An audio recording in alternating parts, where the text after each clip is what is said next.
Hi friends, welcome to my channel Chrisa's kitchen recipe. இன்றைக்கி நம்ம mutton Cola உருண்டை குழம்பு எப்படி பண்ணுறது தான் பார்க்க போகிறோம். பொதுவாக மட்டனில் கோலா உருண்டை செஞ்சு குழம்புல சேர்த்தோம் அப்படின்னா ஒரு சில டைம் உடஞ்சி போயிடும். உருண்டை உடையாமல் வரத்துக்கு இந்த வீடியோலேயே ஒரு டிப்ஸு ஷேர் பண்ணியிருக்கேன். இந்த குழம்ப நீங்கள் சாதத்து கூட மட்டும் இல்லாமல் இட்லி தோசை கூடலாம் வச்சு சாப்பிட்றதுக்குமே அட்டகாசமாக இருக்கும். இப்போ வாங்க இந்த ரெசிபி எப்படி பண்ணுறதுன்னு பார்க்கலாம். ஃபஸ்ட்டு இந்த ரெசிபி பண்ணுறதுக்கு நான் 1/4 கிலோ அளவுக்கு கொத்துக்கறி எடுத்திருக்கேன். நீங்கள் மட்டனை இது மாதிரி கடையிலேயே கொத்தி வாங்கிக்கோங்க. அப்போ தான் உங்களுக்கு வீட்டில் செய்கிறதுக்கு ஈஸியாக இருக்கும். இந்த கொத்துக்கறியை நல்லா க்ளீன் பண்ணதுக்கப்புறமா மிக்ஸி ஜார் எடுத்துக்கோங்க. மிக்ஸி ஜாரில் நம்ம கறியை சேர்த்துக்கலாம். கறியில் கொஞ்சம் கூட தண்ணி இல்லாமல் நல்லா பிழிஞ்சிட்டு அதுக்கப்புறமா சேர்த்துக்கோங்க. நீங்கள் கறியை வாஷ் பண்ணும்போதே ஓரளவு தண்ணி இல்லாமல் நல்லா பிழிஞ்சு எடுத்துக்கோங்க. மட்டன் வாஷ் பண்ணதுக்கப்புறமும் இதில் லேசாக தண்ணி இருக்கும், அதனால் நல்லா டைட்டாக பிழிஞ்சிட்டு சேர்த்துக்கோங்க. இப்போ இதை நம்ம அரைச்சி எடுத்துகிட்டு வந்துடலாம். அரைச்சி எடுத்துகிட்டு வந்ததுக்கப்புறமா பாருங்கள், கறி இது மாதிரி தான் இருக்கும். ரொம்ப நைஸாக மைய அரைச்சிட வேணாம், இது மாதிரி அரைச்சிக்கோங்க. தண்ணி எதுவும் சேர்க்கக்கூடாது. அடுத்து இதில் 1/2 கப் தேங்காய் சேர்த்துக்கோங்க. இது கூடவே 1 டீஸ்பூன் சோம்பு சேர்த்துக்கோங்க. இது கூடவே 1 இன்ச் இஞ்சி சேர்த்துக்கோங்க. கூடவே 5 பல் பூண்டு சேர்த்துக்கோங்க.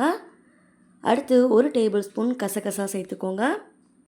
இதெல்லாம் சேர்த்ததுக்கப்புறமா மிக்சியில் இதை அரைச்சி எடுத்துகிட்டு வந்துடுங்க. அரைச்சதுக்கப்புறமா இதை வேறு ஒரு பவுலுக்கு மாற்றிக்கோங்க. இப்போ நம்ம கோலா உருண்டைக்கு ரெடி பண்ணிக்கலாம். இந்த கொத்துக்கறி கூடவே பொட்டுக்கடலையை நல்லா ஃபைனாக அரைச்சிட்டு அதிலிருந்து 4லேருந்து 5 டேபிள் ஸ்பூன் பொட்டுக்கடலை மாவு சேர்த்துக்கோங்க. பொட்டுக்கடலை மாவு சேர்த்தா தான் நமக்கு கோலா உருண்டை பிடிக்க வரும். இப்போ இது கூடவே நம்ம மசாலா சேர்த்துக்கலாம். 1/2 டீஸ்பூன் மஞ்சள் தூள் சேர்த்துக்கோங்க. 1 டீஸ்பூன் மிளகாய் தூள், கூடவே கோலா உருண்டைக்கு தேவையான அளவுக்கு உப்பு சேர்த்துக்கோங்க. அடுத்து இது கூடவே ஒரு கைப்பிடி சின்ன வெங்காயம் பொடியாக நறுக்கிட்டு சேர்த்துக்கோங்க. இது 10 போல் இருக்கும். கூடவே பொடியாக நறுக்கின மல்லி, கருவேப்பிலை கொஞ்சம் சேர்த்துக்கோங்க.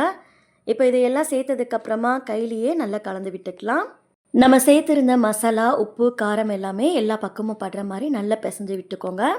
பிசையும் போது தேவைப்பட்டதுன்னா இன்னும் கூட எக்ஸ்ட்ரா 1 டேபிள் ஸ்பூன் பொட்டுக்கடலை மாவு சேர்த்து பிசைஞ்சுக்கோங்க. இப்போது இந்த கொத்துக்கறியை பிசைஞ்சதுக்கப்புறமா கையில் இது மாதிரி உருண்டையாக உருட்டிட்டு எண்ணெயில் போட்டு நம்ம பொரித்து எடுத்துக்கலாம். எண்ணெயில் போட்டு பொரிச்சதுக்கப்புறமா நீங்கள் குழம்புல அப்படியே சேர்க்கலாம். நான் இன்றைக்கி குழம்புல டைரெக்டாக கோலா உருண்டையை சேர்க்க போகிறேங்கிறதுக்காக 1 எக்கு இந்த கறி கூடவே சேர்த்துட்டு நல்லா பிசைஞ்சு எடுத்துக்கிறேன். இந்த எக்கு எதுக்காக சேர்க்குறோன்னு பார்த்தீங்கன்னா, நம்ம உருண்டையை குழம்புல போட்டதுக்கப்புறமும் நமக்கு உடையாமல் வரும். அதுக்காக தான் இதில் எக்கு சேர்த்துருக்கோம். இப்போ பாருங்கள், இதை நல்லா பிசைஞ்சு விட்டாச்சு.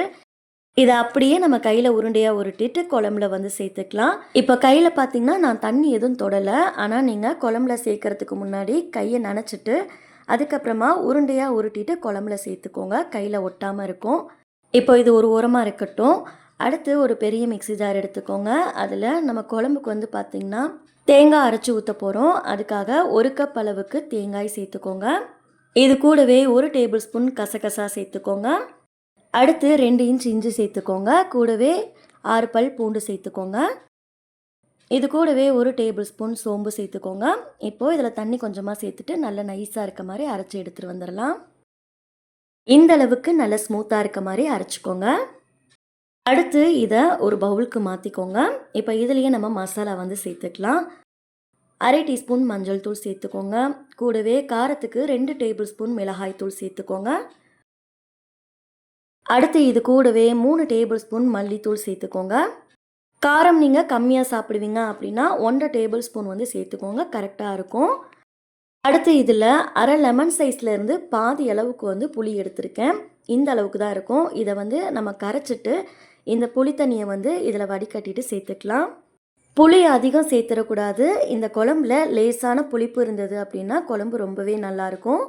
அடுத்து இது கூடவே தேவையான அளவுக்கு தண்ணி சேர்த்துட்டு மசாலாலாம் கட்டி இல்லாமல் நல்லா கலந்து விட்டுக்கோங்க. இப்போ பாருங்கள், கொஞ்சம் கூட கட்டி இல்லாமல் நல்லா கலந்தாச்சு. தண்ணி தேவைப்பட்டால் கூட நம்ம குழம்பு பண்ணும்போது தண்ணி ஊற்றிக்கலாம். அடுத்து குழம்பு பண்ணுறதுக்கு கடாயை சூடுபடுத்திட்டு அதில் 3லேருந்து 4 டேபிள் ஸ்பூன் எண்ணெய் சேர்த்துக்கோங்க. எண்ணெய் சூடானதுக்கப்புறமா 2 இன்ச் போல் பட்டை சேர்த்துக்கோங்க. கூடவே 4 கிராம்பு சேர்த்துக்கோங்க. அடுத்து ஒரு 25 போல் சின்ன வெங்காயத்தை நல்லா பொடியாக கட் பண்ணிவிட்டு சேர்த்துக்கோங்க. கூடவே கொஞ்சமாக கருவேப்பிலை சேர்த்துட்டு வெங்காயத்தை நல்லா வதக்கி விட்டுக்கோங்க. வெங்காயம் நல்லா கண்ணாடி பதம் வர அளவுக்கு வதக்கி விட்டுக்கோங்க. இந்த அளவுக்கு வெங்காயம் வதங்கி வந்ததுக்கப்புறமா அடுத்து இதில் 2 பெரிய தக்காளி சேர்த்துக்கோங்க. மீடியம் சைஸ் தக்காளியாக இருந்தது அப்படின்னா நீங்கள் 3 தக்காளி சேர்த்துக்கோங்க. இப்போ இந்த தக்காளியை நல்லா சாஃப்டாக வர அளவுக்கு வதக்கி விட்டுக்கோங்க. தக்காளி வதங்கி வந்ததுக்கப்புறமா இதில் 1 டேபிள் ஸ்பூன் காஷ்மீரி மிளகாய் தூள் சேர்த்துக்கோங்க.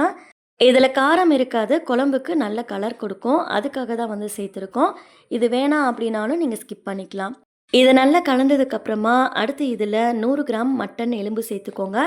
மட்டன் எலும்பை குக்கரில் 3 விசில் விட்டு வேக வச்சுட்டு சேர்த்துக்கோங்க.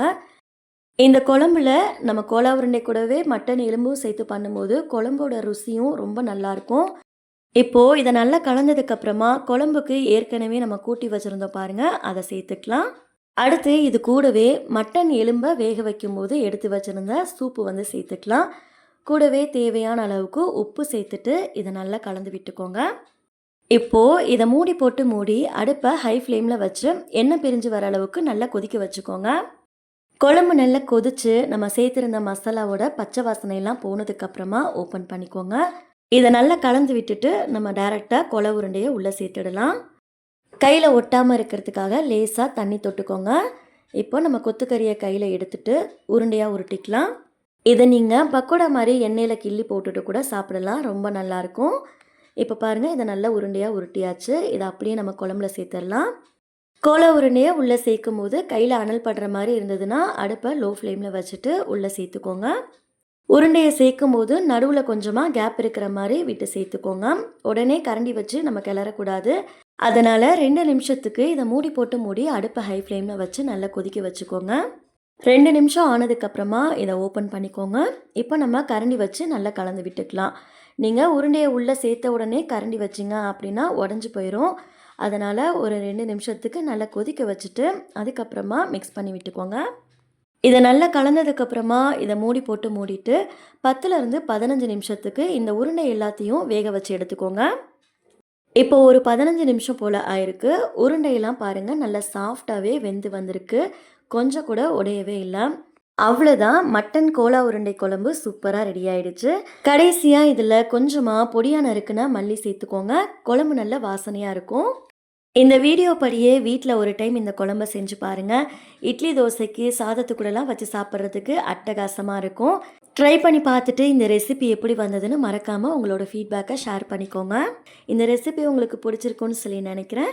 வீடியோ பிடிச்சிருந்தா லைக் பண்ணிவிட்டு சேனலை சப்ஸ்கிரைப் பண்ணிக்கோங்க. நெக்ஸ்ட் ஒரு ரெசிபி வீடியோவில் பார்க்கலாம். தேங்க்ஸ் ஃபார் வாட்சிங். பபாய்.